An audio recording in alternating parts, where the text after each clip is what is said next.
할머니, 제 말 잘 들으세요. 절대 뒤돌아보지 말고 당장 도망치셔야 해요. 네. 선생님, 뜬금없이 무슨 말씀이세요? 대답할 시간이 없어요. 저 여자가 다시 돌아오면 끝장이라니까요. 빨리 도망치세요. 치매 검사를 받으러 간 병원, 처음 만난 의사가 제 손을 꼭 잡고 다급한 목소리로 귓가에 속삭였습니다.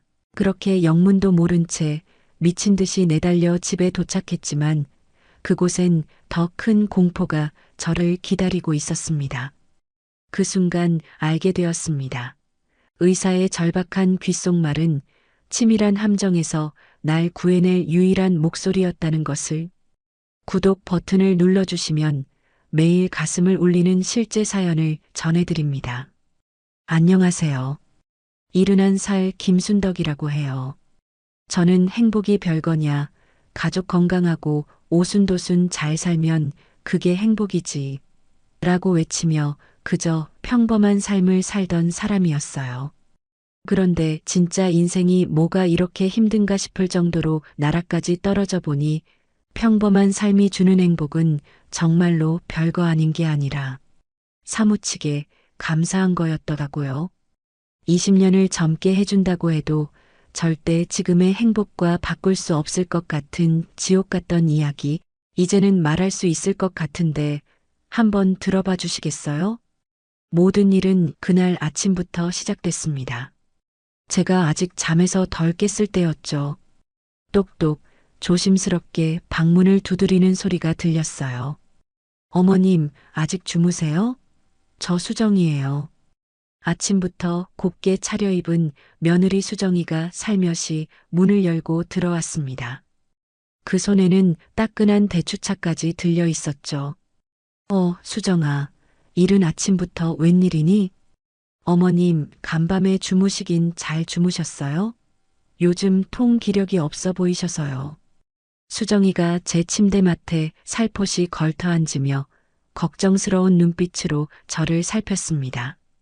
나이야 속일 수 있나? 여기저기 쑤시고 결리는 건 그냥 달고 사는 거지. 어머님, 제가 정말 고민하다가 솔직하게 말씀드리는 건데요. 요즘 어머님께서 깜빡깜빡 하시는 게 제 눈에 너무 자주 보여서요. 수정이의 얼굴에 그늘이 드리워졌습니다. 저는 그저 나이 들면 겪는 당연한 일이라 생각하며 손을 내저었죠. 허허, 얘도 참 이 나이 돼봐라. 깜빡 안 하는 게 용한 거지. 뭘 그런 걸 다 마음에 담아두니? 어머님, 그게 그냥 웃어넘길 일이 아니에요. 어제는 가습을 위해 찌개를 올려놓고 외출 준비까지 다 하셨잖아요. 제가 못 봤으면 어쩔 뻔했어요. 아이고, 내가 그랬나? 정말 깜빡했나 보네. 한두 번이 아니시잖아요. 저희가 얼마나 걱정되는지 아세요? 그래서 말인데 병원에 한번 가보시는 게 어떨까 싶어요. 네. 수정이가 제 손을 두 손으로 꼭 잡으며 애원하듯 말했습니다. 무슨 병원까지 가니? 유난 떨 거 없어. 괜찮다. 어머님, 제발요. 치매는 초기에 발견해야 고칠 수 있대요. 그냥 건강검진 받는다 생각하시고 딱 한 번만 가보세요. 제가 다 모실게요. 저렇게까지 간곡하게 부탁하는데 매정하게 거절할 수가 없었습니다. 저는 마지못해 고개를 끄덕였죠. 알았다. 알았어. 네 성화를 어떻게 내가 이기겠니? 다음 주에 날 한번 잡아보자. 아니에요, 어머님. 제가 오늘로 예약 다 해놨어요. 지금 바로 준비하고 가셔야 해요. 수정이가 마치 기다렸다는 듯이 벌떡 일어나며 말했습니다. 뭐? 오늘 당장? 아니, 뭐가 그렇게 급하다고. 어머님, 워낙 유명한 병원이라 예약이 하늘의 별 따기예요. 운 좋게 자리가 하나 나서 바로 잡았어요. 뭔가에 떠밀리는 기분이었지만 저를 위하는 며느리의 지극한 효심이려니 하고 넘겼습니다. 몇 시간 뒤 수정이가 운전하는 차를 타고 도착한 곳은 서울 시내에 번쩍이는 큰 병원이었습니다. 주차를 마친 수정이가 조수석 문을 열더니 다짜고짜 제 팔을 붙잡았어요. 어머님, 제가 단단히 붙잡아 드릴게요. 가방 이리 주세요. 아이고, 사람 많은데 창피하게 왜 이래. 나 혼자 걸을 수 있어. 안 돼요. 어머님, 행여나 발이라도 헛디디시면 큰일 나요. 잠깐이면 돼요. 수정이가 제 팔을 어찌나 꽉 붙잡는지 마치 죄인이라도 끌고 가는 모양새였습니다. 접수대 앞에 선 수정이가 또랑또랑한 목소리로 말했어요. 김순덕 환자 예약했고요. 신경과 진료예요. 네, 확인되셨습니다. 엘리베이터 타고 3층 신경과로 가시면 됩니다. 안내에 따라 3층으로 올라가니 대기실은 저처럼 나이 지긋한 어르신들로 북적였습니다. 자리에 앉자마자 수정이는 누구와 그리 연락을 하는지 쉴 새 없이 휴대폰만 두드려댔습니다. 수정아, 누군데 그렇게 바쁘게 연락을 하니? 아, 그냥 친구요. 별일 아니에요, 어머님. 수정이는 자기 쪽으로 휴대폰 화면을 슬쩍 가리며 얼버무렸습니다. 잠시 후 수정이가 자리에서 일어났어요. 어머님, 저 화장실이 급해서요. 금방 다녀올 테니 잠시만 앉아 계세요. 그래, 어서 다녀오너라. 수정이가 총총 걸음으로 사라지고 저는 멍하니 앉아 대기실 풍경을 둘러봤습니다. 그때였어요. 김순덕 환자분, 들어오세요. 간호사가 제 이름을 부르는 소리에 자리에서 일어서려는데 어디선가 수정이가 쏜살같이 달려왔습니다. 어머님, 제가 같이 들어가야죠. 수정이는 제 팔을 다시 붙잡고 진료실 문을 활짝 열었습니다. 방 안에는 하얀 가운 위에 이정우라는 명찰을 단 젊은 남자 의사가 모니터를 보며 앉아 있었습니다. 안녕하세요, 어르신. 이쪽으로 앉으시죠. 의사가 권하는 자리에 제가 앉자 수정이는 제 옆에 그림자처럼 딱 붙어 섰습니다. 오늘 어떤 문제로 방문하셨을까요? 의사의 물음에 대답하려는 저를 가로막고 수정이가 먼저 입을 열었습니다. 선생님, 저희 어머님 건망증이 날이 갈수록 심해지셔서요. 이게 혹시 그 무섭다는 치매 초기 증상은 아닌가 싶어서 제가 모시고 왔습니다. 어르신, 본인이 느끼시기에 평소에 어떤 증상이 있으세요? 의사가 제게 시선을 돌리며 물었습니다. 글쎄요, 나이 먹으니 당연히 깜빡깜빡하는 거지. 뭐 특별한 건. 어머님, 왜 그러세요? 사실대로 다 말씀드리셔야죠.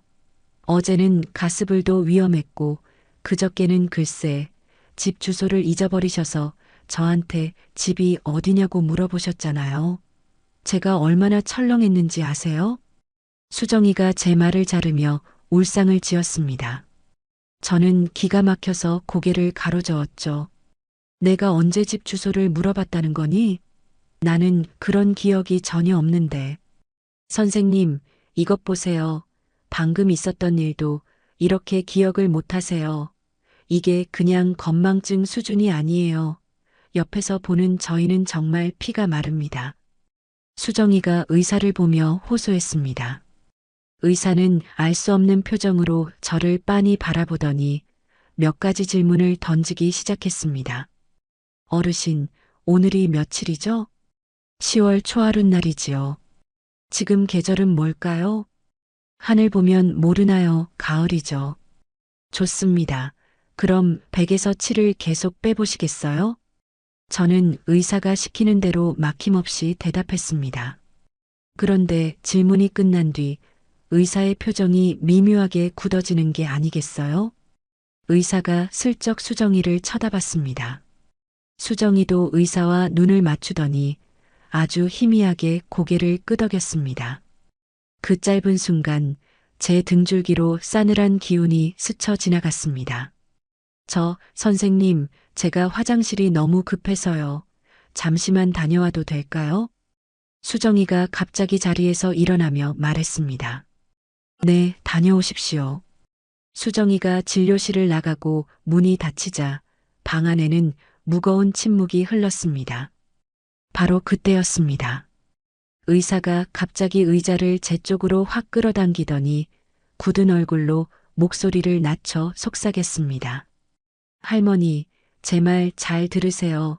며느리 돌아오기 전에 지금 당장 여기서 나가셔야 해요. 어서요. 네. 그게 무슨 말씀이세요, 선생님?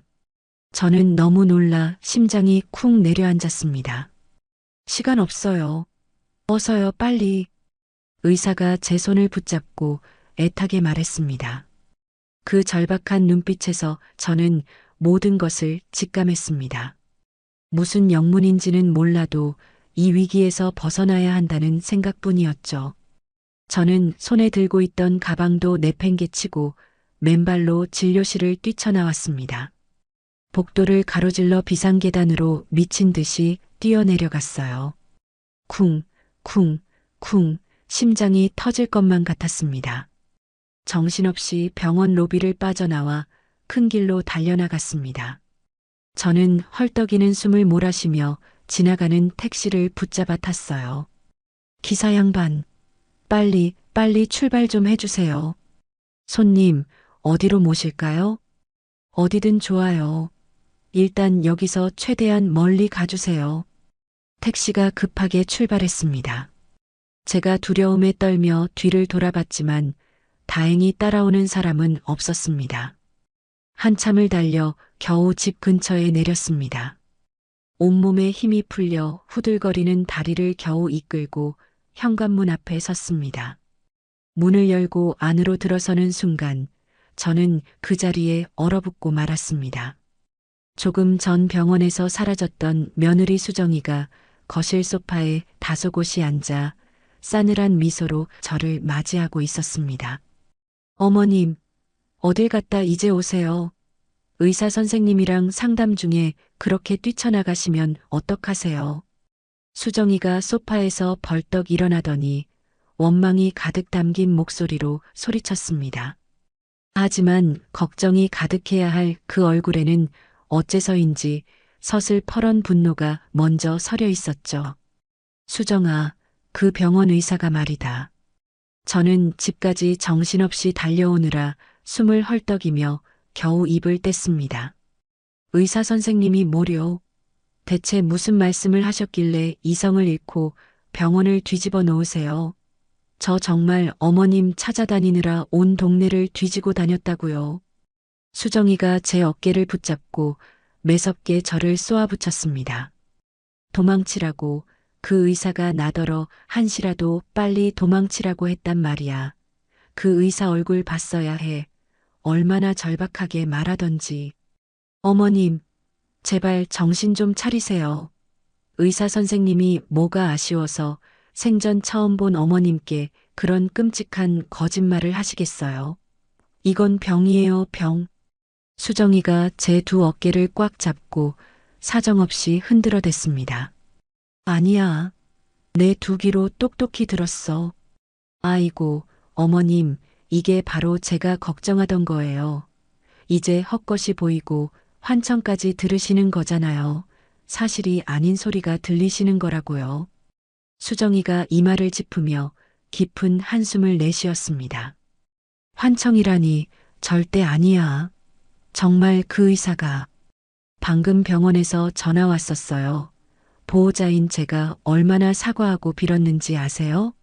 어머님이 갑자기 진료실에서 소리 지르면서 뛰쳐나가시는 바람에 다른 환자분들까지 다 놀라서 병원이 아수라장이었대요. 수정이가 눈물을 글썽이며 말하는 모습에 저는 그만 할 말을 잃었습니다. 정말 제가 헛것을 듣고 헛것을 본 걸까요?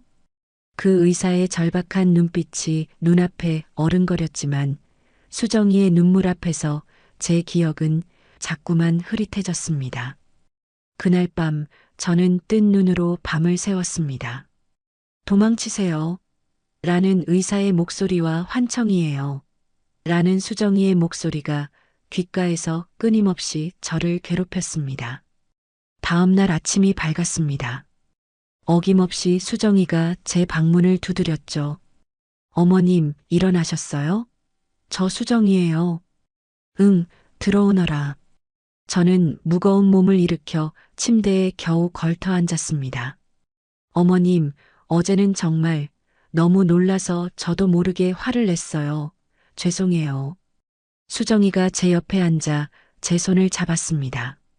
아니다. 내가 괜한 소란을 피워서 너만 고생시켰지. 아니에요.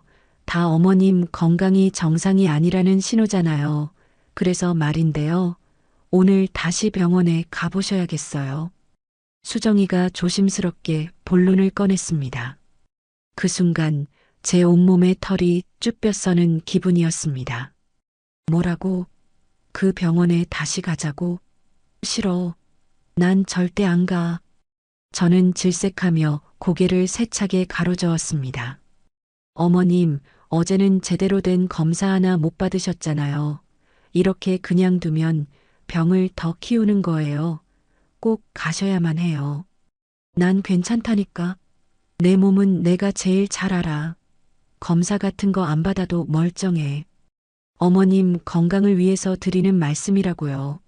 왜 이렇게 어린애처럼 협조를 안 해주세요? 수정이가 언성을 높이는 순간 그 눈빛이 섬뜩하게 빛나는 것을 저는 똑똑히 보았습니다. 수정아, 제발 정말 안 가면 안 되겠니? 네, 어머님, 오늘은 꼭 가셔서 검사 받으시는 게 좋을 것 같아요. 수정이의 목소리는 부드러웠지만 그 안에는 칼날 같은 단호함이 숨어 있었습니다. 바로 그때 방문이 열리며 아들 현수가 들어왔어요. 엄마, 무슨 일인데 아침부터 방에서 큰 소리가 나요? 현수야, 내 아들, 이것 좀 봐라. 수정이가 나더러 또 그 지옥 같은 병원에 가자고 하잖니. 저는 구세주라도 만난 듯 아들에게 매달렸습니다. 엄마, 어제 병원에서 있었던 일 나도 수정이한테 다 들었어요. 엄마가 이상한 소리 듣고 뛰쳐나갔다면서요. 그러니까 더더욱 검사를 받아봐야죠. 유일한 희망이었던 아들의 입에서 나온 말은 제 가슴에 비수를 꽂았습니다. 현수야, 너까지 엄마 말을 못 믿는 거니? 엄마를 못 믿는 게 아니라 걱정돼서 그러는 거잖아요. 우리도 엄마가 건강하게 오래오래 살았으면 하는 마음뿐이에요. 현수가 제 손을 잡으며 저를 설득했습니다. 핏줄이라고는 단 하나뿐인 내 아들마저 치매 걸린 할머니로 바라보고 있었죠. 저는 저를 번갈아 보는 아들과 며느리의 얼굴 앞에서 결국 고개를 떨굴 수밖에 없었습니다. 알았다. 내일은 병원에 가마. 제가 말하자 수정이가 환하게 웃었어요. 그날 오후 마음을 추스리고자 잠시 밖에 나갔다 들어오던 중에 제 방문 앞에서 이상한 광경을 목격했습니다. 수정이가 제 방 서랍을 열어젖히고 정신없이 무언가를 뒤지고 있는 게 아니겠어요? 수정아, 너 거기서 지금 뭐 하는 거니? 저는 심장이 덜컥 내려앉아 소리쳤습니다. 어머님, 아이고, 깜짝이야. 아니, 그게 아니라 그냥 청소 좀 해드리려고요. 수정이가 황급히 서랍을 쾅 닫으며 변명했습니다. 청소? 그럼 내가 있을 때 하면 되지. 왜 주인이 없을 때 남의 서랍을 함부로 뒤지는 게야. 서랍장에 먼지가 너무 많길래요. 제가 깨끗하게 닦아드리려고 그랬죠. 하. 수정이는 어색하게 웃었지만 그 얼굴은 새하얗게 질려 있었습니다. 저는 찜찜한 마음을 안고 거실로 나와 텔레비전을 켰습니다. 하지만 제 귀에 들려온 것은 텔레비전 소리가 아니었습니다. 부엌 구석에서 수정이가 누군가와 소곤거리며 통화하고 있었거든요. 네, 성함은 김순덕 맞고요. 주민등록번호는 55082로. 제 주민번호를 막힘없이 읊는 수정이의 목소리를 듣는 순간 저는 직감적으로 소름이 끼쳐 떨리는 손으로 휴대폰 녹음 기능을 켰습니다. 계좌번호요? 아, 네, 잠시만요. 제가 어머님 서랍에서 미리 찾아놨어요. 신한은행이고요. 수정이의 목소리를 따라 제 온몸의 피가 차갑게 식어내렸습니다. 네, 맞습니다. 서류는 그렇게 준비해 주시고요. 제가 내일 오전 9시까지 모시고 그쪽으로 가겠습니다. 눈치채지 못하게 구슬려서 갈 테니 걱정 마세요. 수정이가 전화를 끊는 소리와 함께 제 심장도 바닥으로 쿵 하고 떨어졌습니다. 대체 누구에게 제 모든 정보를 넘겨주고 저를 어디로 데려가겠다는 걸까요? 밥맛이 뚝 떨어져 숟가락을 드는 둥 마는 둥 하자 수정이가 제 눈치를 살피며 말했습니다. 어머님, 내일 아침 일찍 병원 가야 하니까 식사 든든히 하시고 오늘은 일찍 주무셔야 해요. 그래, 알았다. 제가 예약 다시 잡아놨어요. 이번에는 도망치시면 안 돼요, 어머님. 수정이가 제 눈을 똑바로 보며 못을 박았습니다. 그날 밤 저는 뜬 눈으로 천장만 바라봤습니다. 의사의 경고, 서랍을 뒤지던 수정이의 모습, 제 신상 정보를 줄줄 읊던 통화 내용, 모든 조각이 하나로 맞춰지며 끔찍한 그림을 만들어내고 있었습니다. 불길한 예감이 목을 조여왔습니다. 저는 두려움에 떨며 이불을 머리끝까지 뒤집었었지만 잠들 수 없었습니다. 다음 날 오후 저는 뜬 눈으로 밤을 지새운 탓에 멍하니 거실 소파에 앉아 있었습니다. 수정이는 아무 일 없다는 듯 부엌에서 흥얼거리며 설거지를 하고 있었죠. 바로 그때였습니다. 딩동, 딩동. 요란하게 초인종이 울렸습니다. 제가 나갈게요, 어머님. 수정이가 기다렸다는 듯 고무장갑을 벗어 던지며 현관으로 향했습니다. 철컥, 문이 열리는 소리가 들리고 수정이의 교태 섞인 목소리가 제 귀에 날아와 박혔습니다. 어서 오세요. 시간 맞춰 오셨네요. 기다리고 있었습니다. 저는 불길한 예감에 저도 모르게 고개를 돌려 현관 쪽을 바라봤습니다. 그런데 웬 어설픈 흰옷을 입은 낯선 사내 셋이 우르르 거실로 들어서는 게 아니겠어요? 수정아, 저 사람들은 대체 누구냐? 저는 저도 모르게 자리에서 벌떡 일어나 소리쳤습니다. 어머님, 놀라지 마세요. 병원 직원분들이에요. 어머님이 거동이 불편하실까봐 특별히 모시러 와주셨어요. 수정이가 제게 다가오며 활짝 웃어 보였지만 그 웃음이 제게는 악마의 미소처럼 보였습니다. 어르신, 저희가 안전하게 모시러 왔습니다.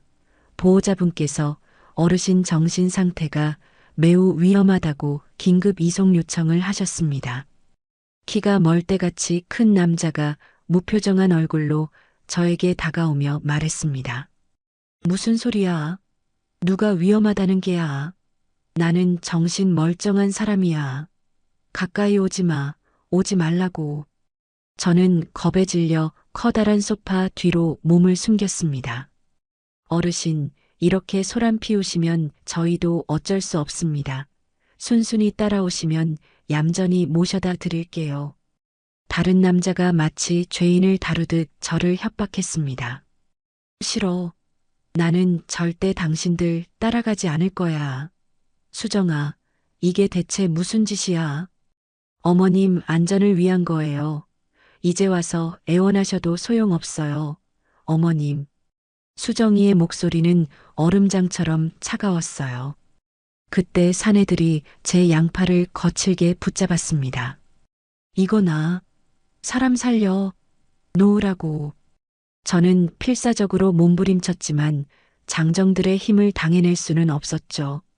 그렇게 속수무책으로 현관으로 끌려나가던 순간 옆집 문이 활짝 열렸습니다. 아니, 도대체 이게 무슨 소란이야? 옆집 사는 박씨 할머니였습니다. 박 할머니, 저 좀 도와주세요. 이 사람들이 저를.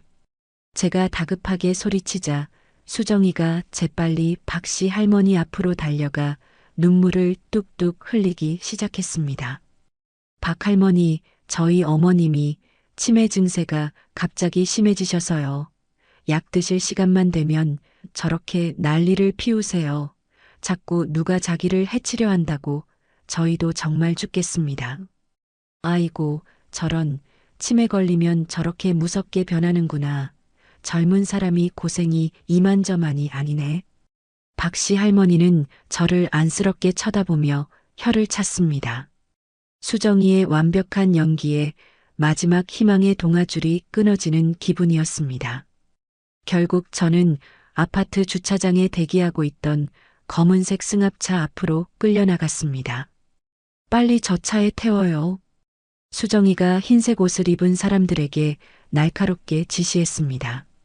저는 차에 타지 않으려고 발버둥치며 필사적으로 저항했어요. 바로 그 순간 제 팔을 잡고 있던 한 남자의 손이 땀 때문에 미끄러졌습니다. 저는 그 찰나의 틈을 놓치지 않고 몸을 비틀어 빠져나왔습니다. 그리고는 뒤도 돌아보지 않고 맨발로 계단을 향해 뛰었습니다. 저 할망구 잡아. 반드시 잡아오라고. 이번에 놓치면 다 틀어진단 말이야. 등 뒤로 가면이 벗겨진 수정이의 악에 바친 고함이 비수처럼 날아와 꽂혔습니다. 저는 아파트를 빠져나와 정신없이 골목길을 달리고 또 달렸습니다. 한참을 헤매다 보니 작고 허름한 카페 하나가 눈에 들어왔습니다. 저는 지푸라기라도 잡는 심정으로 카페 문을 열고 안으로 들어갔습니다. 어머나 세상에. 할머니, 괜찮으세요? 카페 여주인이 제 행색을 보고 기겁하며 달려왔습니다. 저 물 한 잔만 부탁드려요. 저는 숨을 헐떡이며 겨우 말했습니다. 할머니, 어떡해요? 발에서 피가 나잖아요.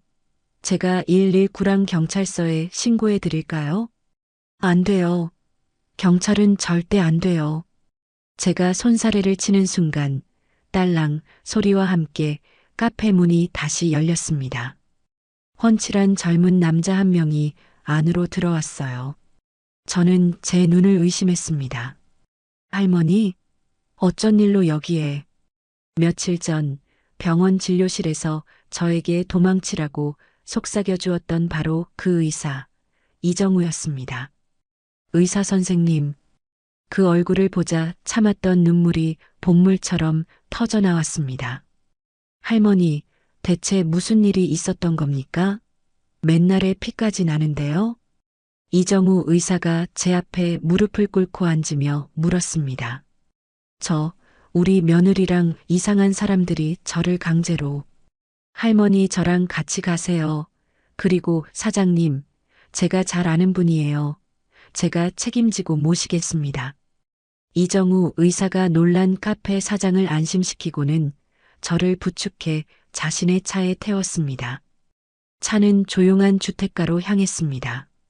할머니, 정신 똑바로 차리고 들으셔야 합니다. 며느님이 할머니를 불법 인체 실험 대상자로 팔아넘겼습니다. 네, 그게 무슨, 우리 수정이가 그럴 리가 없어요. 할머니께서 가셨던 그 병원은 가짜입니다. 실제로는 허가받지 않은 약물을 노인들에게 투여하고 그 경과를 지켜보는 지옥 같은 곳이에요. 이정우 의사의 말에 저는 어제 엿들었던 수정이의 통화 내용을 떠올렸습니다.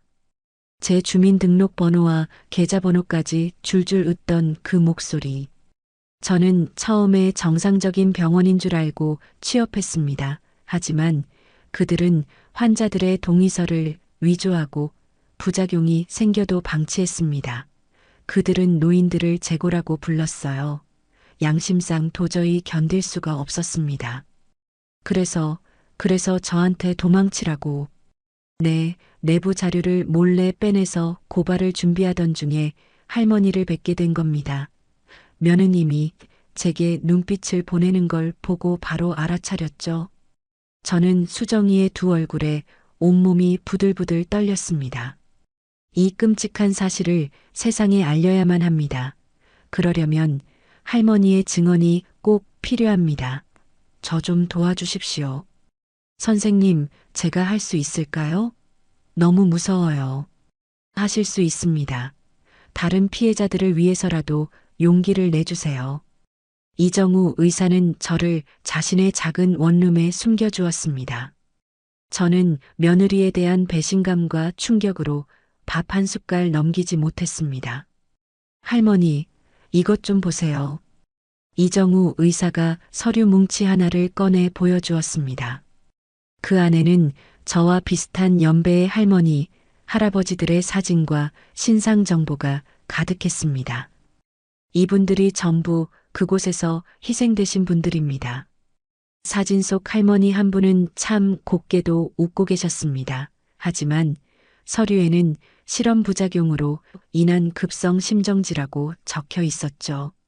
저는 저도 모르게 손으로 입을 틀어막았습니다. 저녁이 되자 이정우 의사가 텔레비전을 켰습니다. 마침 뉴스에서 실종된 치매 노인을 찾는다는 소식이 나오고 있었어요. 화면에 등장한 것은 바로 제 며느리 수정이었습니다. 어머님, 제발 무사히 돌아오세요. 저희가 얼마나 애타게 찾고 있는지 아세요?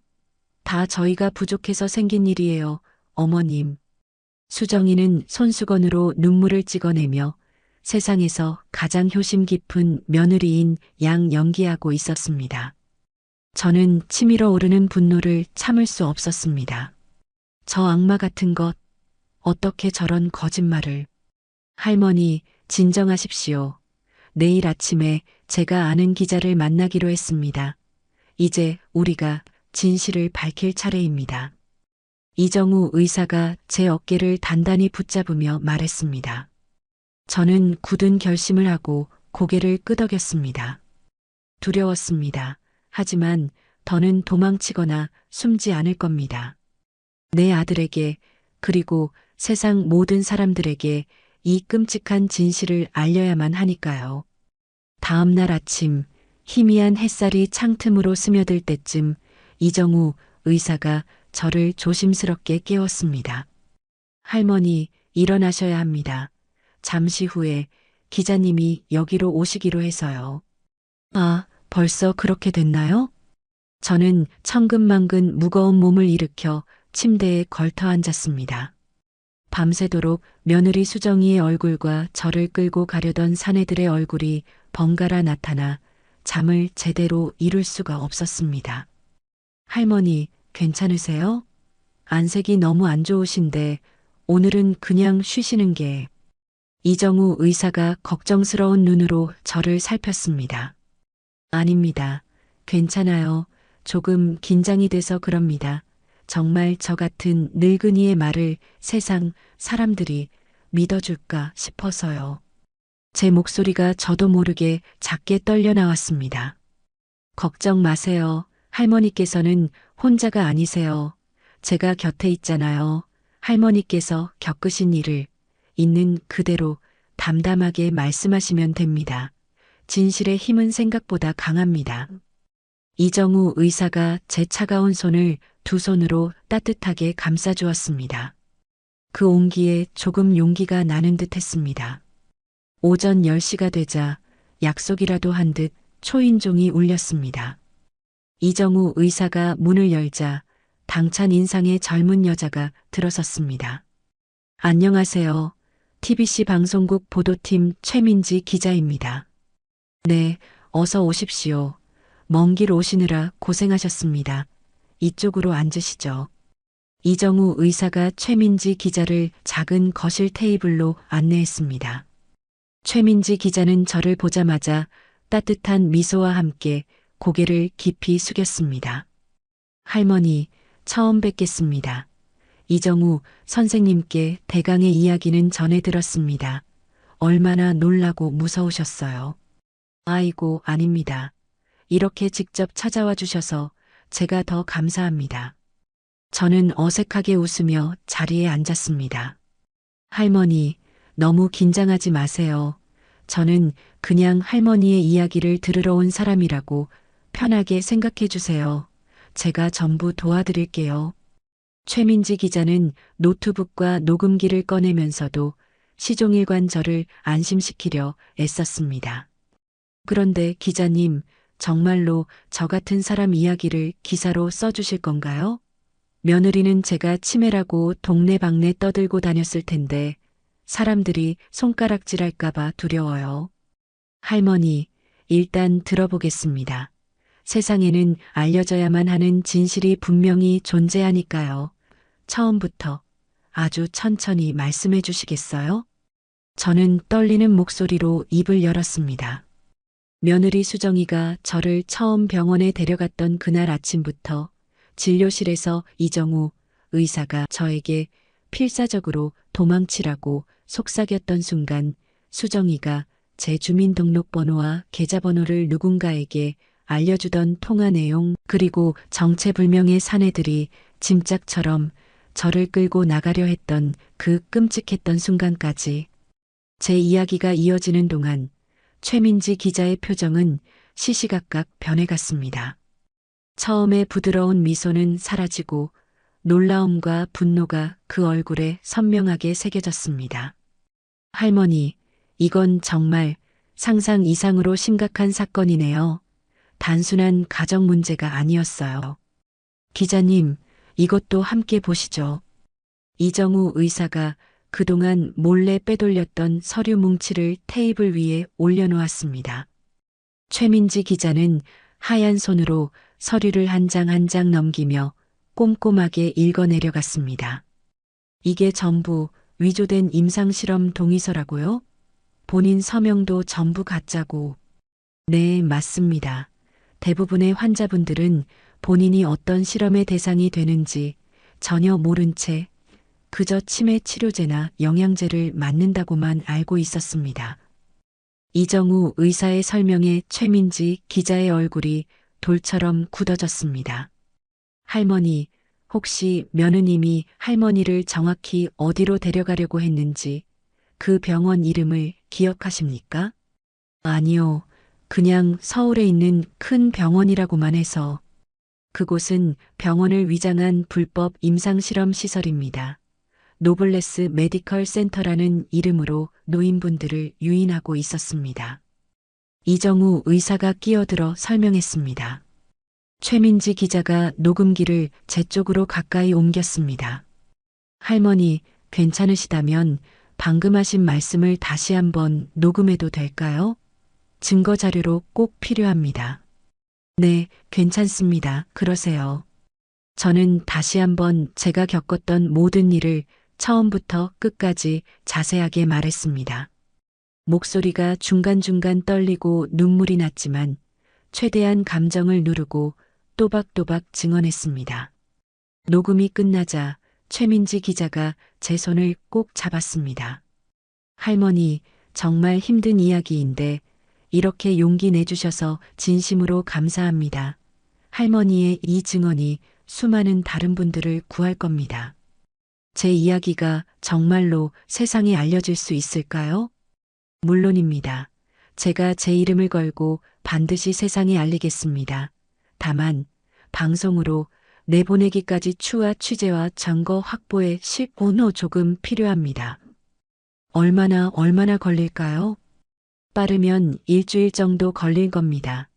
그동안은 무슨 일이 있어도 할머니께서는 이곳에 안전하게 계셔야만 합니다.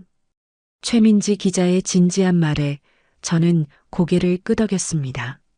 제 아들 현수가 지금도 저를 찾아 헤매고 있겠죠. 엄마가 치매에 걸려 집을 나갔다고 믿고 있을 텐데 그 생각을 하니 가슴이 찢어집니다. 할머니, 조금만 더 참으세요. 모든 진실이 밝혀지고 나면 아드님께서도 전부 이해해 주실 겁니다. 이정우 의사가 저를 위로했습니다. 할머니, 혹시 그 병원에서 마주쳤던 다른 어르신들 중에 기억나는 분이 계십니까? 글쎄요, 다들 저처럼 자식들 손에 이끌려와서 겁에 질린 얼굴들이라. 괜찮습니다. 제가 병원 환자 기록 일부를 몰래 빼왔습니다. 여기에 연락처가 있습니다. 이정우 의사가 펼친 수첩에는 수십 명의 이름과 연락처가 빼곡히 적혀 있었습니다. 저희는 그날부터 명단에 있는 피해자, 가족들에게 일일이 전화를 걸기 시작했습니다. 여보세요? 저는 김순덕이라고 합니다. 다름이 아니라 혹시 최근에 어머님을 노블레스 메디컬 센터라는 곳에 모시고 가신 적이 있으신가요? 네. 거길 어떻게 하셨어요? 저희 어머니께서 거기 다녀오신 뒤로 시름시름 알아누우셨는데 전화 너머로 한 중년 남성이 놀라며 되물었습니다. 역시나 저 혼자만 당한 일이 아니었던 겁니다. 다른 가족들 역시 비슷한 이야기를 들려주었습니다. 한편 집에서는 수정이가 애가 달아 초조해하고 있을 테죠. 저를 찾아내지 못해 그 불법 병원 사람들에게 닥달하고 있을 모습이 눈에 선했습니다. 그리고 제 아들 현수는 영문도 모른 채 경찰서와 병원을 오가며 실종된 치매 엄마를 찾아다니고 있겠죠. 그 생각만 하면 가슴이 미어졌습니다. 며칠 뒤 최민지 기자에게서 드디어 전화가 걸려왔습니다. 할머니, 저예요, 최 기자. 결정적인 증거 영상 전부 확보했습니다. 이제 방송만 준비하면 됩니다. 정말요, 기자님? 네. 내일 저녁 9시 뉴스에 바로 보도할 겁니다. 그러니 오늘 저녁에 방송국으로 오셔서 인터뷰 녹화를 좀 해주셔야겠습니다. 최민지 기자의 흥분된 목소리에 제 심장도 쿵쾅거리기 시작했습니다. 그날 저녁 저는 난생 처음으로 방송국이라는 곳에 가보았습니다. 수많은 카메라와 조명이 저를 향해 있자 다리가 후들후들 떨리고 숨이 막혔습니다. 할머니, 너무 긴장하지 마세요. 저기 까만 렌즈가 그냥 감자라고 생각하시고 저한테 이야기하듯 편하게 말씀하시면 돼요. 제 얼굴이 그대로 나가도 괜찮을까요? 할머니께서 용기를 내주셔야 아직도 고통받고 있는 다른 분들을 구할 수 있습니다. 알겠습니다. 하겠습니다. 저는 마른 입술을 깨물며 깊게 숨을 들이쉬었습니다. 이윽고 녹화가 시작되었습니다. 저는 올해 70살 된 김순덕입니다. 저는 제 하나밖에 없는 며느리에 의해 불법 인체실험 대상으로 팔려갈 뻔했습니다. 저는 떨리는 목소리로 하지만 한 글자 한 글자 힘주어 증언했습니다. 수정이가 제 통장을 뒤지던 일, 제 개인정보를 팔아넘기던 일, 그리고 저를 짐승처럼 끌고 가려던 그 모든 순간을 세상에 고발했습니다. 할머니, 가장 가까운 가족에게 그런 끔찍한 일을 당하셨을 때 심정이 어떠셨습니까? 세상이 무너지는 것 같았습니다. 죽고 싶다는 생각밖에 들지 않았습니다. 하지만 저 같은 다른 피해자들이 더는 생기면 안 된다는 생각에 이 자리에 나왔습니다. 눈물이 턱 밑까지 차올랐지만 저는 끝까지 울지 않았습니다. 이어서 이정우 의사의 증언이 이어졌습니다. 저는 노블레스 메디컬 센터에서 근무했던 의사 이정우입니다. 그곳은 인간의 존엄성을 짓밟는 생지옥이었습니다. 저는 제가 목격한 모든 불법 행위를 고발하기 위해 이 자리에 섰습니다. 녹화가 끝나자 최민지 기자가 눈시울이 붉어진 채로 제 손을 잡았습니다. 할머니, 정말 대단하십니다. 정말 잘해주셨어요. 이 뉴스가 나가면 세상이 뒤집어질 겁니다. 정말로 괜찮을까요? 저는 마지막 순간까지도 망설였습니다. 네, 괜찮을 거예요, 할머니. 그리고 할머니의 이 용기 있는 증언으로 수십, 수백 명의 다른 어머님, 아버님들을 구할 수 있습니다. 이정우 의사가 제 어깨를 단단히 두드렸습니다. 네, 알겠습니다. 이제 더는 물러서지 않겠습니다. 저는 고개를 끄덕였습니다. 이제 주사위는 던져졌습니다. 다음 날 저녁 6시, 저는 이정우 의사의 원룸에서 텔레비전 앞에 앉아 있었습니다. 심장이 금방이라도 튀어나올 것처럼 제멋대로 뛰고 있었죠. 할머니, 이제 곧 시작해요. 심호흡 한번 하세요. 이정우 의사가 제 옆에 앉아 따뜻한 물 한 잔을 건넸습니다. 선생님, 저 너무 무섭고 떨려요. 손가락질이나 안 받으려나 모르겠네요. 걱정 마세요. 할머니는 옳은 일을 하신 거예요. 진실은 결국 밝혀지게 되어 있습니다. 곧이어 익숙한 신호음과 함께 뉴스가 시작됐어요. 앵커가 굳은 표정으로 입을 열었습니다. 안녕하십니까? 오늘 저녁에는 한 며느리가 돈 때문에 시어머니를 불법 의료실험 대상으로 팔아넘긴 충격적인 사건의 진실을 고발하겠습니다. 화면에 제 얼굴이 가득 찼습니다. 어제 이정우 의사의 원룸에서 녹화했던 바로 그 영상이었죠. 저는 올해 74, 김순덕입니다. 제 며느리가 저를 팔아넘겼습니다. 제 목소리가 텔레비전에서 흘러나오자 온몸에 소름이 돋았습니다. 제가 증언했던 내용들이 하나하나 전파를 탔습니다. 며느리 이수정 씨는 거액의 돈을 받고 시어머니를 불법 임상시험 병원에 넘겼습니다. 앵커의 설명과 함께 수정이가 누군가와 통화하는 녹음 파일이 재생됐어요. 네, 김순덕이요. 주민등록번호는. 제 모든 개인정보를 막힘없이 술술 읊는 수정이의 목소리는 얼음장처럼 차가웠습니다. 이번 사건으로 수십 명의 노인들이 비슷한 피해를 본 것으로 확인됐습니다. 앵커의 말이 끝나자마자 나온 영상에는 저와 비슷한 연배의 할머니 한 분이 화면에 나와 울먹이며 말했습니다. 우리 딸도 나보고 좋은 요양병원이라고 가자고 했는데 너무 무서워요. 자식도 이제 못 믿겠어요. 할머니, 보세요. 할머니 혼자 겪은 일이 아니었어요. 이정우 의사가 제 손을 꽉 잡아주었습니다. 이정우 의사의 증언도 방송을 탔습니다. 저는 그 병원에서 근무했던 의사입니다.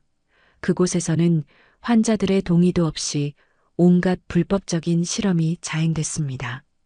뉴스는 무려 30분 동안이나 계속됐습니다. 그 지옥 같던 병원의 실체와 수정이가 받은 돈의 액수, 다른 피해자들의 눈물 섞인 이야기까지 전부 공개됐어요. 경찰은 방송이 나간 직후 해당 불법 병원 관계자들을 전원 긴급 체포했습니다. 앵커의 마지막 멘트와 함께 병원에서 저를 끌고 가려던 그 남자들이 수갑을 차고 경찰차에 타는 모습이 나왔습니다. 며느리 이수정 씨 역시 현재 자택에서 경찰 조사를 받고 있는 것으로 확인됐습니다. 뉴스가 끝나자 저는 멍하니 꺼진 화면만 바라봤어요. 할머니, 우리가 해냈어요. 드디어 세상에 진실이 밝혀진 거예요. 이정우 의사가 제 어깨를 잡으며 기뻐했습니다. 선생님, 정말 이제 다 끝난 건가요? 네, 할머니, 이제 할머니는 안전하세요. 그 말을 듣고 나서야 참았던 숨이 터져 나왔습니다. 하지만 마음 한구석은 여전히 무겁고 복잡했어요. 그때 이정우 의사의 휴대폰이 요란하게 울렸습니다. 네, 최민지 기자님, 방송 잘 봤습니다. 아닙니다. 제가 한 일은. 이정우 의사가 전화를 끊고는 상기된 얼굴로 말했습니다. 할머니, 지금 방송국에 전화가 빗발친대요. 할머니 용기에 감동했다고요.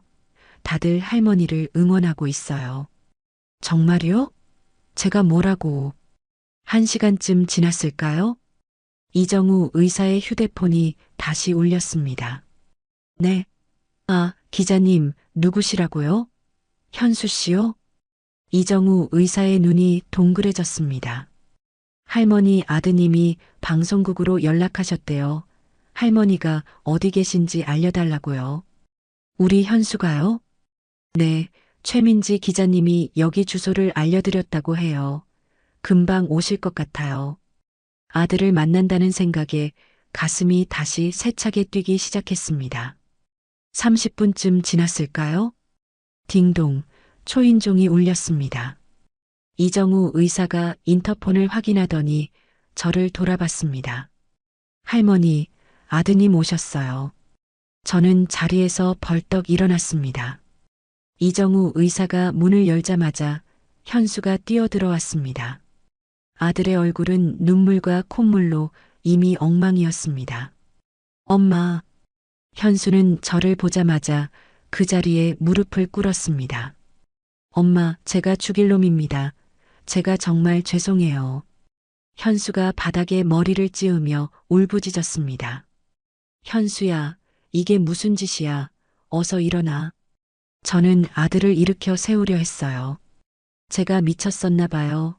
엄마 말씀을 믿었어야 했는데 어떻게 그 악독한 여자 말만 믿고 엄마를 정신병자 취급했을까요? 저는 자식도 아니에요. 괜찮다, 괜찮아. 이제라도 알았으면 됐어, 현수야. 저는 그런 아들을 말없이 끌어안았습니다. 방송 봤어요. 엄마가 그런 끔찍한 일을 당하시는 동안 저는 아무것도 모르고 정말 죄송해요, 엄마. 현수가 어린아이처럼 제 품에 안겨 서럽게 울었습니다. 그때 현수의 휴대폰이 울렸어요. 네, 알겠습니다. 금방 가겠습니다. 현수가 전화를 끊고 저를 봤습니다. 엄마, 수정이가 경찰서로 연행됐대요. 그래. 저도 지금 경찰서에 가봐야 할 것 같아요. 참고인 조사를 받아야 한다고 해서요. 그래, 어서 가보거라. 가서 아는 대로, 본 대로만 이야기하면 돼. 저는 고개를 끄덕였습니다. 엄마는 괜찮으시겠어요? 혼자 계셔도? 그럼 엄마는 괜찮으니 어서 다녀와. 현수가 걱정스러운 얼굴로 집을 나섰습니다. 2시간이 지났을까요? 현수는 영혼이라도 빠져나간 사람처럼 창백한 얼굴로 돌아왔습니다. 엄마, 수정이 보고 왔어요. 그래, 어떻게 하고 있든? 차가운 쇠창살 안에서 수갑을 차고 있었어요. 현수는 힘없이 소파에 주저앉았습니다. 그런데도 끝까지 잘못을 모르겠대요. 다 엄마를 위한 일이었다고, 자기는 억울하다고 소리치더군요. 쯧쯧, 가여운 사람. 저는 저도 모르게 혀를 찼습니다. 분노보다는 허탈함이 더 크게 밀려왔어요. 엄마는 수정이가 용서되세요? 용서라기보다는 그냥 안타깝다. 돈이 뭔지 사람을 저렇게까지 눈멀게 만드니 말이다. 저는 절대로 용서 못해요. 어떻게 엄마한테 돈 때문에 그런 짓을. 현수는 끝내 말을 잇지 못하고 주먹으로 제 무릎을 내리쳤습니다. 현수야, 엄마는 이제 괜찮아. 네가 이렇게 다시 엄마 곁으로 와줬잖니. 그걸로 됐다.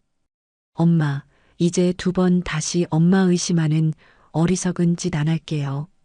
저는 눈물을 쏟는 아들을 따뜻하게 끌어안았습니다.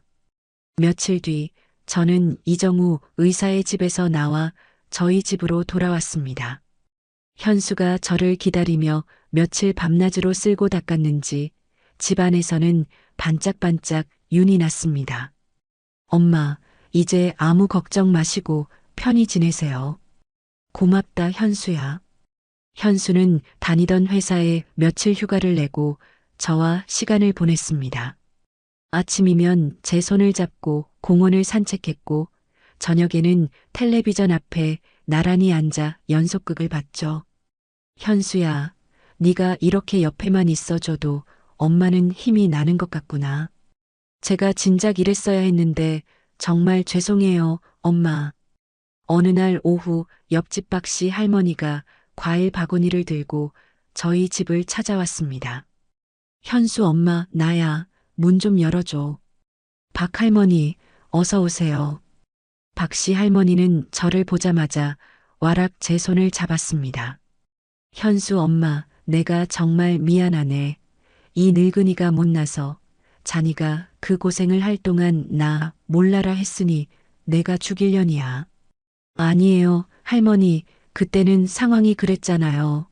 누구라도 오해했을 거예요. 아니야. 자니가 나한테 와서 살려달라고 애원까지 했는데 내가 며느리 말만 믿고 치매 환자 취급했으니 정말 면목이 없어. 다 지난 일이에요. 이제 괜찮아요. 저는 진심으로 박씨 할머니를 용서했습니다.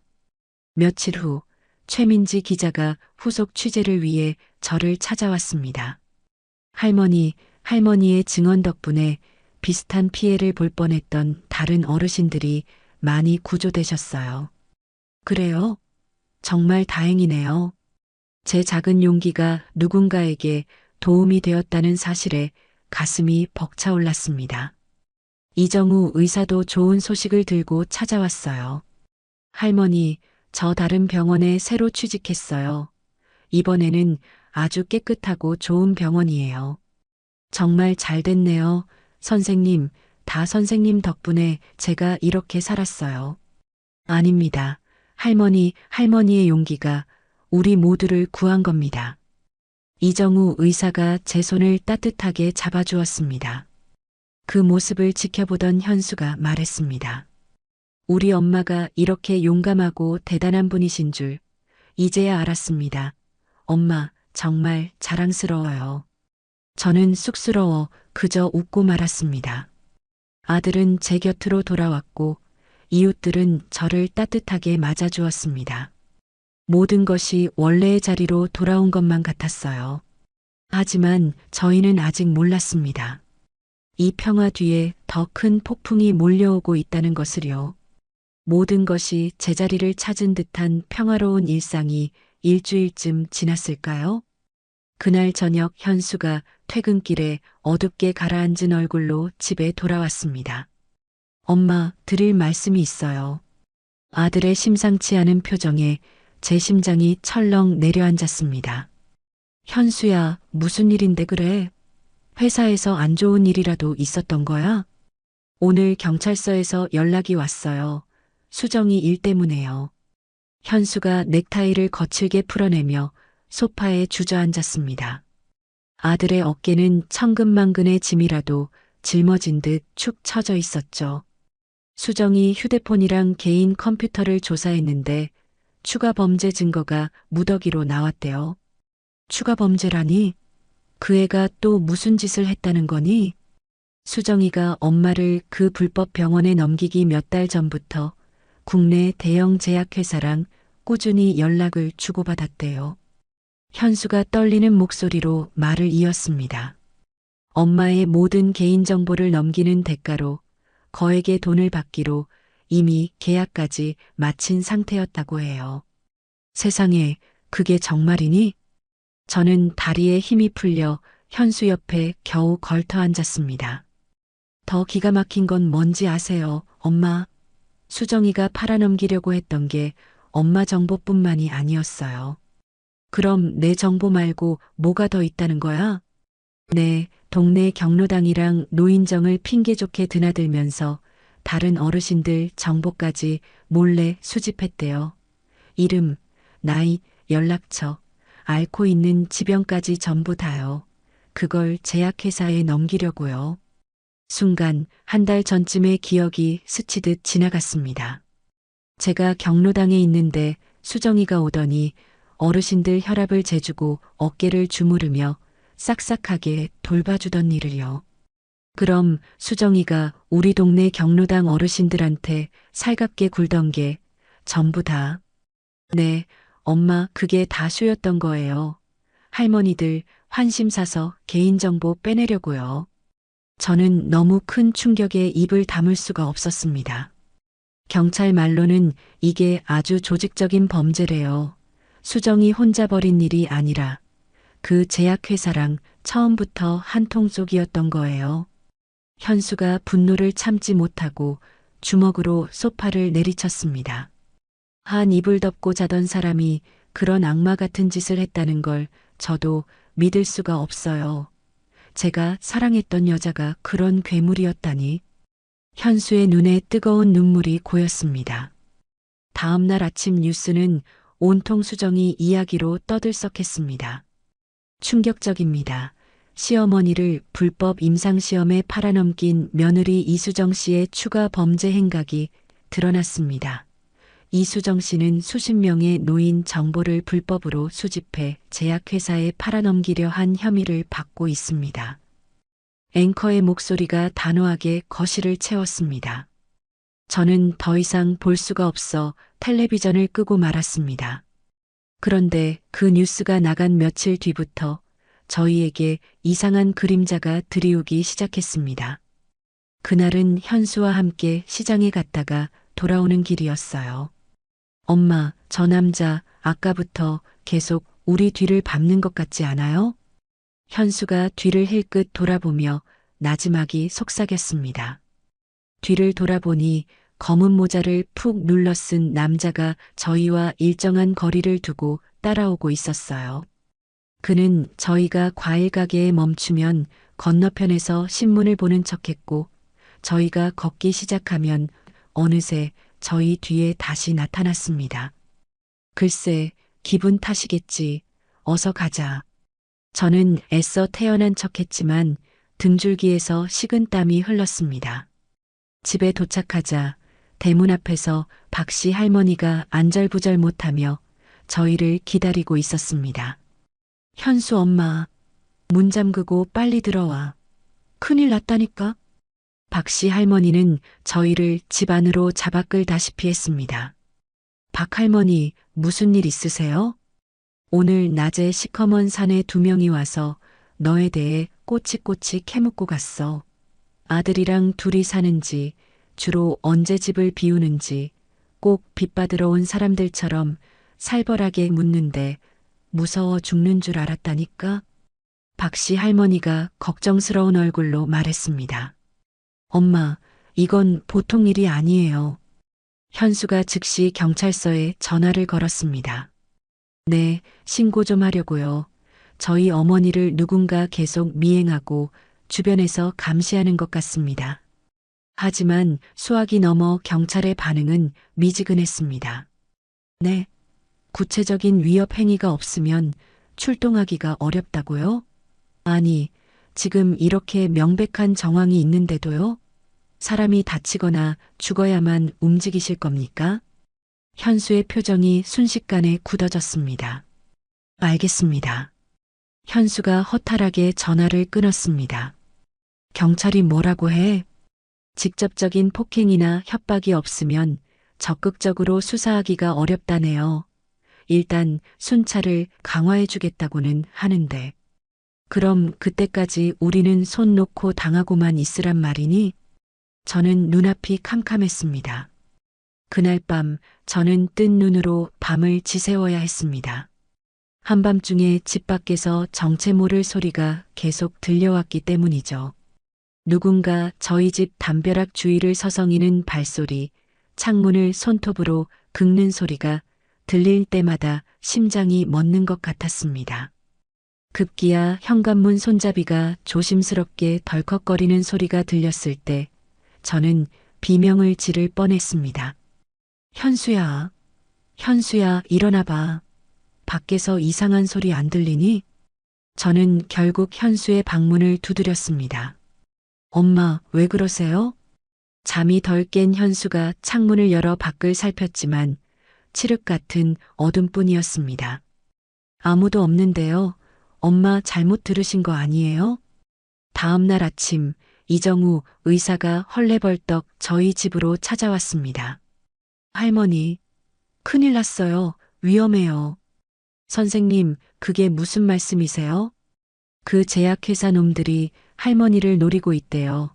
제가 예전에 일했던 병원 동료한테서 들었어요. 이정우 의사가 숨을 헐떡이며 말했습니다. 그 동료가 어젯밤에 저를 찾아왔습니다. 얼굴이 새하얗게 질려서요. 자기도 더는 못 버티겠다면서 할머니께 꼭 이 사실을 전해달라고 자기는 오늘부로 병원 그만두고 고향으로 내려간다고 했습니다. 그럼 저는 이제 어떻게 해야 해요? 당분간 절대 혼자 외출하시면 안 돼요. 무슨 일이 생길지 몰라요. 저는 온몸에 힘이 빠져 그 자리에 주저앉을 뻔했습니다. 엄마 걱정 마세요. 제가 회사에 긴급 휴가 낼게요. 무슨 일이 있어도 제가 엄마 곁에 꼭 붙어 있을게요. 현수가 제 손을 단단히 잡았습니다. 그때 최민지 기자에게서도 전화가 걸려왔습니다. 할머니, 아무 일 없으시죠? 제가 지금 할머니 사건 후속 취재를 하려고 하는데 방송국 상부에서 압력이 들어오고 있어요. 당분간 관련 보도를 중단하라고요. 네, 상부 어디서요? 그것까진 모르겠어요. 할머니, 부디 몸조심하세요. 며칠 뒤 그들의 위협은 더욱 노골적으로 변했습니다. 어느 날 밤 현수가 집 앞 우편함을 확인하러 나갔다가 하얀 봉투 하나를 들고 들어왔어요. 엄마, 이게 우편함에 있었어요. 현수가 봉투를 열자 안에서 편지 한 장과 여러 장의 사진이 떨어졌습니다. 더 이상 나불대지 말고 쥐 죽은 듯 조용히 살아. 알았어? 신문 활자를 오려붙여 만든 섬뜩한 협박이었습니다.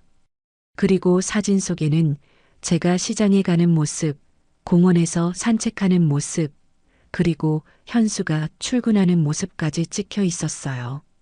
엄마, 우리 지금 완벽하게 감시당하고 있었던 거예요. 현수의 목소리가 공포에 질려 떨렸습니다. 다음 날 제 휴대폰으로 모르는 번호의 전화가 걸려왔습니다. 여보세요? 김순덕 씨? 안녕하신가? 내가 쓸데없이 경찰이나 기자한테 떠들고 다니지 말라고 경고했을 텐데. 기계처럼 차가운 남자의 목소리였습니다. 당신 누구야? 누군지 알 필요 없고 오늘 아침에 아들놈 배웅하는 거 잘 봤다. 아들놈 넥타이 색깔이 곱더군. 그 넥타이로 목을 매달고 싶지 않으면 앞으로 죽은 듯이 살아. 툭 전화가 끊겼습니다. 저는 손에서 휴대폰을 떨어뜨리고 말았습니다. 엄마, 왜 그러세요? 무슨 일이에요? 협박 전화였어. 내가 조용히 있지 않으면 너를 해치겠다고. 현수가 즉시 경찰에 다시 신고했지만 돌아오는 대답은 똑같았습니다. 다 나 때문이다. 나 하나만 입 다물면 현수 너는 안전할 텐데 내가 내 아들을 위험에 빠뜨리는구나. 저는 아들을 위험에 빠뜨렸다는 죄책감에 고개를 들 수가 없었습니다. 그때 이정우 의사와 최민지 기자가 함께 저희 집으로 찾아왔습니다. 할머니, 지금 당장 다른 곳으로 피하셔야 해요. 이곳은 너무 위험해요. 또요? 제가 왜 죄인처럼 또 도망을 가야만 해요? 저는 억울함에 눈물이 터져 나왔습니다. 할머니, 이건 할머니 혼자만의 문제가 아니에요. 제가 알아보니 다른 피해자, 어르신들도 지금 비슷한 협박을 받고 있다고 해요. 최민지 기자가 다급하게 말했습니다. 이것 보세요. 부산의 김씨 할머니, 광주의 이씨 할아버지, 다들 똑같은 협박을 받고 숨어 계세요. 할머니가 마지막 희망이에요. 할머니가 여기서 무너지면 저분들도 다 끝나는 거예요. 그럼 제가 어떻게 해야 할까요? 포기하지 마시고 조금만 더 버텨주세요. 할머니가 여기서 포기하면 저 악랄한 놈들이 결국 이기는 거예요. 저는 두 주먹을 불끈 쥐었습니다. 두려웠습니다. 하지만 이제 더 이상 물러설 곳이 없었습니다. 그래, 내 아들을 지키기 위해서라도 벼랑 끝으로 내몰린 저분들을 위해서라도 여기서 도망치면 안 되겠구나. 여기서 도망치면 저놈들은 평생 우리를 쫓아올 거야. 내가 끝까지 버텨야지. 그래야 저놈들 뿌리를 뽑아버릴 수 있을 테니까. 며칠 뒤 저녁이었습니다. 현관문이 부서져라 열리는 소리와 함께 현수가 집 안으로 뛰어들어왔습니다. 땀으로 흠뻑 젖은 얼굴은 눈물과 기쁨으로 뒤범벅이 되어 있었죠. 엄마, 우리가 이겼어요. 드디어 저놈들의 꼬리를 잡았다고요. 현수야, 그게 무슨 소리냐? 숨부터 고르고 천천히 말해봐. 경찰이 수정이 휴대폰을 복원하는데 성공했대요. 거기서 결정적인 증거가 나왔어요. 그 제약회사 놈들이 엄마를 협박하라고 지시한 음성 파일이요. 뭐라고? 음성 파일이? 네. 엄마, 직접 한번 들어보세요. 이 악마 같은 놈들 목소리를 똑똑히 들어보세요. 현수가 떨리는 손으로 휴대폰을 조작하자 등골이 오싹해지는 남자의 목소리가 흘러나왔습니다. 김순덕이 그 할망구가 문제야. 무슨 수를 써서라도 재판에 증인으로 서지 못하게 입을 막아. 상대방이 조심스럽게 물었습니다. 어떻게 처리할까요, 회장님? 그러자 회장이라는 작자가 망설임도 없이 대답했습니다. 필요하면 그 아들놈부터 조용히 정리해 어미 보는 앞에서 다리를 부러뜨리든지 해서 다시는 세상 밖으로 기어 나올 생각도 못하게 만들라고. 저는 손으로 입을 틀어막았습니다. 저 악마 같은 놈들이 내 소중한 아들을 건드리려고 했던 것입니다. 분노에 온몸이 부들부들 떨렸습니다. 당장 경찰서로 가자, 현수야. 저 녹음 파일 들려주고 저 악마 같은 놈들 당장 잡아넣으라고 하자. 엄마, 진정하세요. 경찰은 이미 움직이고 있어요. 이 녹음 파일 하나로 전국에 수배령이 떨어졌대요. 정말이니? 네, 이제 살았어요. 엄마. 저는 참았던 눈물을 터뜨리고 말았습니다. 이 지독하고 긴 싸움이 드디어 끝난다는 안도감과 내 아들이 무사하다는 감사함이 뒤섞인 눈물이었습니다. 그날 저녁 텔레비전에서는 온종일 속보가 쏟아져 나왔습니다. 대한민국을 공포에 떨게 했던 거대한 노인 대상 범죄 조직이 한 평범한 할머니의 용기 있는 외침 앞에 마침내 무릎을 꿇었습니다. 앵커의 상기된 목소리가 거실을 가득 채웠습니다. 화면에는 경찰 특공대원들이 제약회사 본사 유리문을 부수고 진입하는 장면과 하얀 가운을 입은 연구원들이 겁에 질려 책상 밑으로 숨는 모습이 생생하게 나왔습니다. 경찰과 검찰의 합동수사 끝에 제약회사 회장 강만식을 포함한 조직원 30여 명이 오늘 일괄 검거됐습니다. 엄마, 저놈이에요. 전화기 너머에서 엄마랑 저를 위협하던 놈이 바로 저놈이라고요. 현수가 수갑을 찬 채 끌려 나오는 중년 남자를 손가락으로 가리키며 소리쳤습니다. 이 거대한 범죄 조직의 핵심 멤버 중 한 명이 평범한 주부인 이수정 씨였던 것으로 밝혀져 더 큰 충격을 주고 있습니다. 화면 가득 수정이의 얼굴이 나오자 현수는 차마 보지 못하고 고개를 돌렸습니다. 어떻게 우리 등 뒤에서 저런 일을 꾸미고 아무렇지 않게 밥을 먹고 잠을 잤을까? 저는 아무 말 없이 아들의 등을 토닥여 주었습니다. 그때 집 전화가 불이 나게 울리기 시작했습니다. 옆집 박씨 할머니였습니다. 현수 엄마, 나야. 텔레비전 봤어. 저런 천하의 죽일 놈들.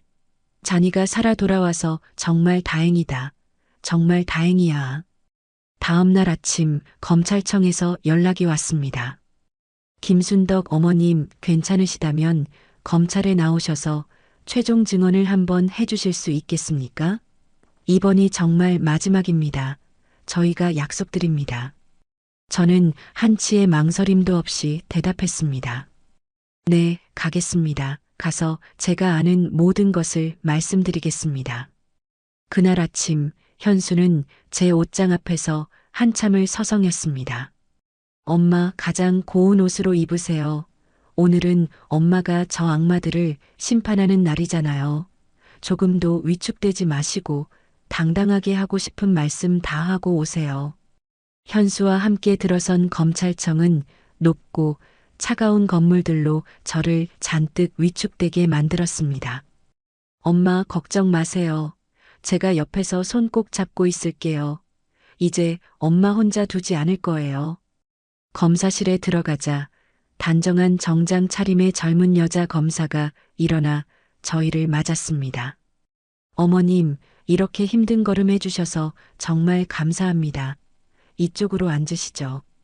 저는 현수 옆에 나란히 앉아 마주 잡은 손에 힘을 주었습니다. 어머님께서 겪으신 모든 일들을 처음부터 끝까지 차근차근 다시 한번 말씀해 주시면 됩니다.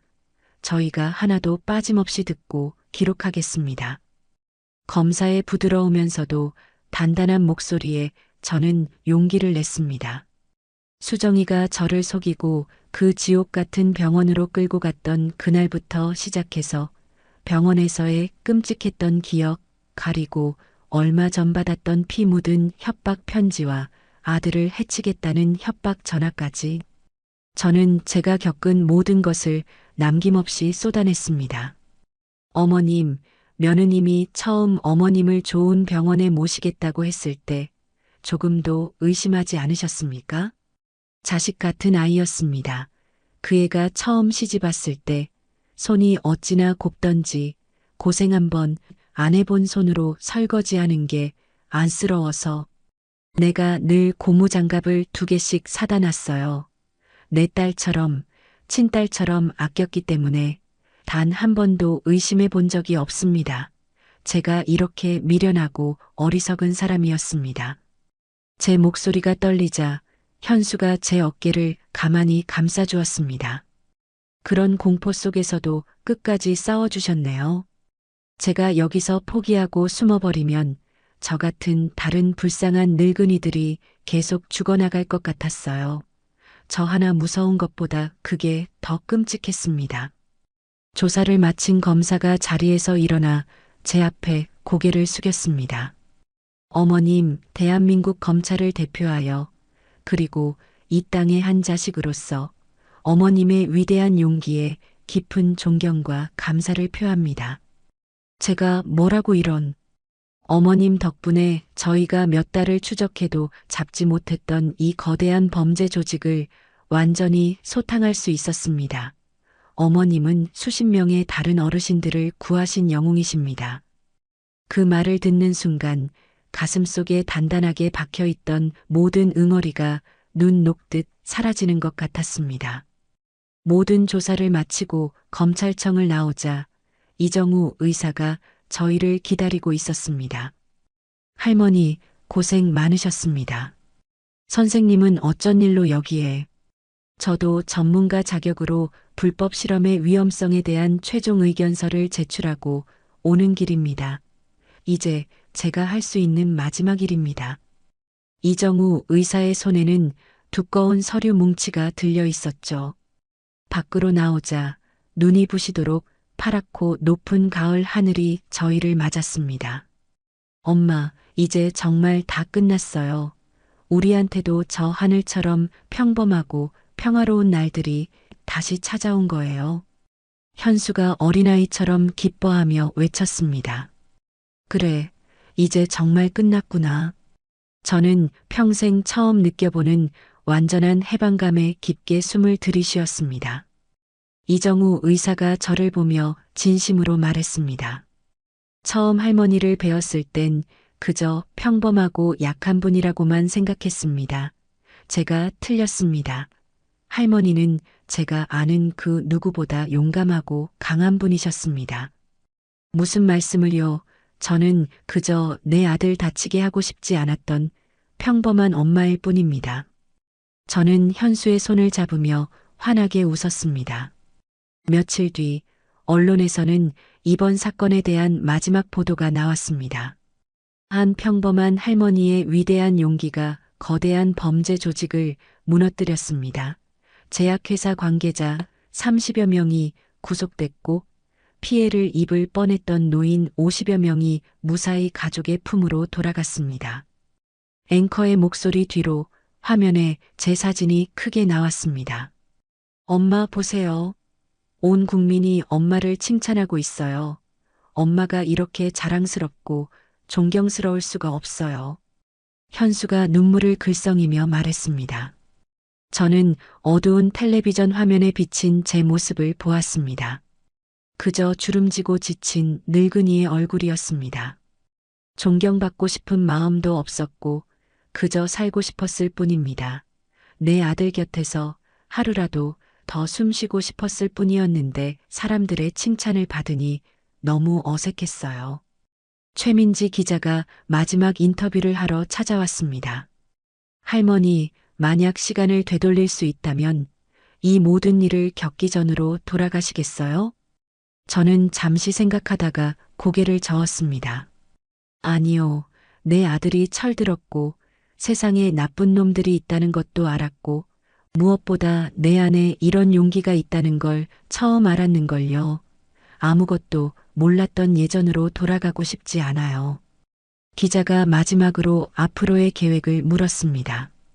계획은 무슨요? 그냥 평범하게 조용히 살고 싶어요.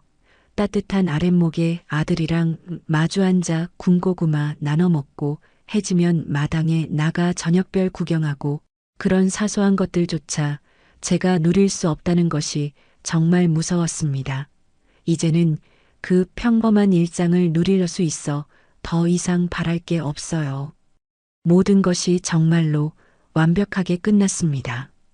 저는 이제 그 누구도 그 무엇도 두려워하지 않고 제 평범한 일상으로 돌아갈 수 있게 된 것입니다. 현수와 저는 손을 꼭 잡고 집으로 돌아왔습니다. 따뜻하고 부드러운 저녁 햇살이 저희 모자를 비추고 있었어요. 저는 이 평범하고 소중한 행복을 이제 2번 다시는 놓치지 않겠다고 굳게 다짐했습니다. 모든 사건이 폭풍처럼 휩쓸고 지나간 뒤 1달이라는 시간이 흘렀습니다. 저는 드디어 꿈에 그리던 소중한 일상을 되찾았습니다.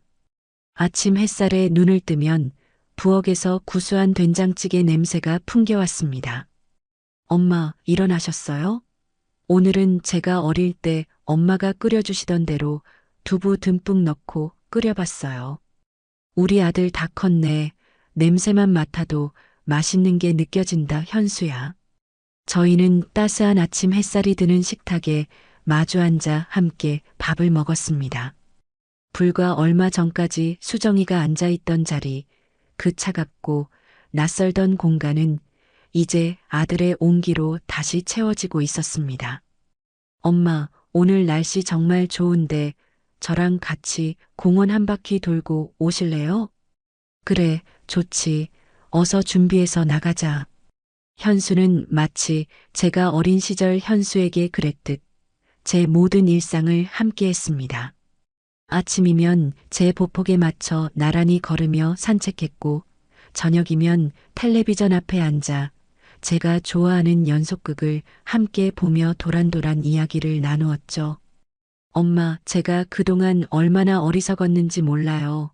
엄마 말씀을 그렇게 무시하고 정말 죄송해요. 아니다.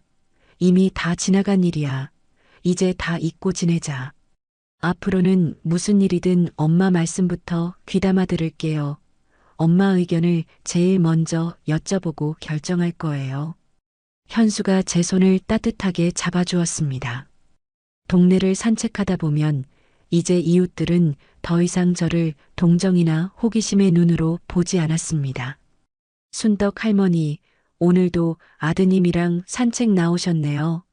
2분 모습이 너무 보기 좋아요. 네, 날씨가 좋아서요. 할머니 덕분에 저희 같은 늙은이들도 이제 2발 뻗고 잘 수 있게 됐어요. 정말 고맙습니다. 사람들이 제게 보내주는 따뜻한 존경의 눈빛에 저는 잃어버렸던 자존심을 되찾는 기분이었습니다. 어느 날 박씨 할머니가 갓 담근 열무김치를 한 통 들고 저희 집을 찾아왔습니다. 현수 엄마, 요즘 얼굴이 참 좋아 보이네. 네, 할머니, 아들 덕분에 잘 지내요. 그날 일은 생각할수록 정말 미안해. 내가 자네를 도와줬어야 했는데. 박씨 할머니가 또다시 고개를 숙였습니다. 할머니, 이제 정말 그만 미안해 하세요. 제 마음속엔 아무런 응어리도 남아있지 않아요. 그래, 이해해줘서 고마워, 현수 엄마. 할머니, 그때는 누구라도 그렇게 생각했을 거예요. 그러니 이제 그만 훌훌 털어버리세요. 저는 박씨 할머니를 진심으로 용서했습니다. 저는 이제 동네 노인정에도 다시 발걸음을 하기 시작했습니다. 그곳에서 만난 할머니들에게 제 경험을 가만가만 들려주었죠. 여러분, 자식이라고, 가족이라고 해서 무조건 다 믿으면 안 돼요. 조금이라도 이상한 점이 있으면 꼭 주변에 알리고 도움을 요청해야만 해요. 맞아요. 현수 엄마 말이 100번 맞아요. 요즘은 자식보다 더 무서운 사기꾼들이 많다니까. 할머니들이 저마다 고개를 끄덕이며 맞장구를 쳤습니다. 그러던 어느 날 현수가 집으로 누군가를 데려왔습니다. 엄마, 소개할 사람이 있어요. 현수의 옆에는 크고 맑은 눈을 가진 젊은 여자가 수줍게 서 있었습니다. 안녕하세요, 어머님. 저는 박지민이라고 해요. 여자가 제게 공손하게 허리를 숙여 인사했습니다. 어서 와요. 힘들게 서 있지 말고 어서 들어와 앉아요. 저는 지민이를 따뜻하게 맞았습니다. 지민이는 수정이의 날카롭고 계산적이던 눈빛과는 달랐습니다. 따뜻하고 맑았습니다. 엄마, 저희가 정식으로 사귀고 있어요. 현수가 제 눈치를 살피며 조심스럽게 말했습니다. 그래. 어쩐지 너무 잘 어울리더라. 두 사람 잘 만나보렴. 엄마, 정말 괜찮으세요? 수정이랑 이혼한 지 얼마 되지도 않았는데. 그럼 괜찮고 말고 지나간 사람은 잊어. 네가 행복하면 이 엄마도 더 바랄 게 없이 행복하니까. 저는 진심으로 아들의 새로운 사랑을 축복했습니다. 어머님, 정말 감사합니다. 제가 현수 씨 옆에서 자라고 어머님도 잘 모시겠습니다. 지민이가 제 손을 잡으며 말했습니다. 그 손이 참 따뜻했습니다. 그날부터 지민이는 자주 저희 집에 드나들었어요. 저와 함께 부엌에 나란히 서서 요리도 하고 거실에 앉아 시간 가는 줄 모르고 이야기도 나누었죠. 지민이는 제 젊은 시절 이야기를 특히나 궁금해했습니다. 어머님 젊으셨을 때 정말 미인이셨네요. 현수 씨가 어머님 닮아서 이렇게 훤칠한가 봐요. 집안에는 웃음소리가 끊이지 않았습니다. 잃어버렸던 가정의 온기가 지민이로 인해 다시 피어나는 것 같았어요. 저는 매일 밤 잠들기 전 일기를 썼습니다. 오늘도 평범하고 행복한 하루였습니다. 아침에 현수랑 공원을 산책했고 점심에는 박씨 할머니가 찾아와 이야기 꽃을 피우며 웃었습니다. 저녁에는 지민이가 와서 다 같이 맛있는 저녁을 먹었죠. 이 평범한 일상이 얼마나 눈물나게 소중한 것인지 이제야 알 것 같네요. 어느 날 노인복지관에서 연락이 왔습니다. 김순덕 할머니의 용기 있는 이야기를 듣고 싶어 하시는 분들이 정말 많은데 복지관에서 강연 좀 해주시면 어떨까요? 저는 정중하게 거절했습니다. 죄송합니다. 저는 영웅도 아니고 대단한 사람도 아닙니다. 이제는 그저 조용히 살고 싶어요. 저는 더 이상 과거의 상처를 들추며 살고 싶지 않았습니다. 이정우 의사는 한 달에 한 번씩 꼬박꼬박 저를 찾아와 건강을 체크해 주었습니다. 할머니, 혈압도 정상이시고 맥박도 아주 좋으시네요. 다 선생님 덕분이에요. 선생님 아니었으면 저는 지금 이 세상 사람이 아니었을 텐데요. 아닙니다. 할머니의 강한 의지가 할머니를 살린 겁니다. 저는 저를 구해준 은인인 이정우 의사를 친아들처럼 여기게 되었습니다. 최민지 기자도 명절이면 잊지 않고 선물을 들고 저를 찾아왔습니다. 할머니 사건 이후로 노인 대상 금융사기나 불법 의료 범죄가 정말 많이 줄었대요. 할머니의 용기가 세상을 바꾼 거예요. 그래요? 정말 다행이네요. 그러던 어느 추운 겨울날 아침에 지민이가 찾아와 제게 기쁜 소식을 전했습니다. 어머님, 저 아기가 생겼어요. 정말? 그게 정말이냐? 저는 기쁨에 겨워 지민이를 꼭 안았습니다. 늙은 제 눈에서 뜨거운 눈물이 흘러내렸습니다. 엄마, 그래서 말인데 봄이 오면 저희 결혼하려고요. 축복해 주실 거죠? 그래야지. 당장 준비해라. 이 할미가 우리 손주 예쁜 옷부터 사놔야겠구나. 저는 머지않아 손주를 볼 수 있다는 생각에 세상을 다 가진 듯 행복했습니다. 저는 베란다에 나가 붉게 타오르는 노을을 바라봤습니다. 인생에서 가장 춥고 어두웠던 시기가 결국 내게 가장 따뜻하고 의미 있는 변화를 가져다 주었구나. 저는 혼잣말로 가만히 중얼거렸습니다. 수정이에게 배신당하고 목숨을 위협받았던 그 끔찍하고 고통스러웠던 시간들. 하지만 그 시간을 이겨내면서 저는 이전보다 훨씬 더 강해졌고 제 인생에서 진짜 소중한 것이 무엇인지 비로소 깨닫게 되었어요. 그때 현수가 조용히 다가와 제 어깨에 담요를 덮어주었습니다. 엄마, 여기 계셨네요. 하늘을 왜 이렇게 오래 보고 계세요? 노을 구경한다. 참 예쁘지 않니? 진짜 오늘따라 유난히 노을이 예쁘네요. 엄마한테는 이 평범한 일상이 제일 소중해. 아침에 너랑 같이 밥 먹고, 낮에는 이웃들이랑 웃으며 이야기하고, 저녁에는 이렇게 같이 노을 보고, 그게 이 엄마한테는 가장 큰 행복이야. 저도 그래요. 엄마랑 함께하는 이 시간들이 제게는 세상 무엇과도 바꿀 수 없이 소중해요. 현수가 제 어깨에 머리를 기댔습니다. 앞으로도 오래오래 지금처럼만 함께해요, 엄마. 그럼 우리 강아지 손주 재롱도 봐야지. 저희는 함께 소리내어 웃었습니다. 붉은 노을이 점점 어둠 속으로 스며들고 있었지만 제 마음속에는 그보다 더 따뜻하고 밝은 빛이 가득 차오르고 있었습니다. 평범한 일상, 그것이야말로 제가 목숨을 걸고 싸워 되찾은 진정한 행복이었습니다. 여러분, 저 김순덕의 이야기를 끝까지 들어주셔서 정말 감사합니다. 제가 겪은 일은 정말 끔찍했지만 동시에 제 인생에서 가장 큰 변화를 가져다 준 사건이기도 했습니다. 가장 가까운 며느리한테 배신당하고 목숨까지 위협받았지만 저는 포기하지 않았어요. 그리고 그 결과 저뿐만 아니라 다른 많은 어르신들을 구할 수 있었습니다. 제가 여러분께 꼭 드리고 싶은 말씀이 있습니다. 가족이라고 해서 무조건 믿지 마세요. 이상한 점이 있으면 주변에 꼭 도움을 요청하세요. 그리고 무엇보다 두려워도 용기를 내세요. 여러분의 용기가 누군가를 구할 수 있습니다. 저는 이제 평범한 일상 속에서 진정한 행복을 찾았습니다. 아들과 함께하는 아침 식사, 이웃들과 나누는 따뜻한 인사, 그리고 곧 태어날 손주를 기다리는 설렘. 이런 평범한 것들이 제게는 세상에서 가장 소중한 행복이에요. 여러분도 평범한 일상의 소중함을 잊지 마세요.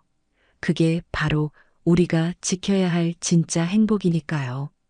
이야기를 끝까지 들어주신 분이 계시다면 잘 들었다고 댓글 하나만 남겨주세요. 감사합니다.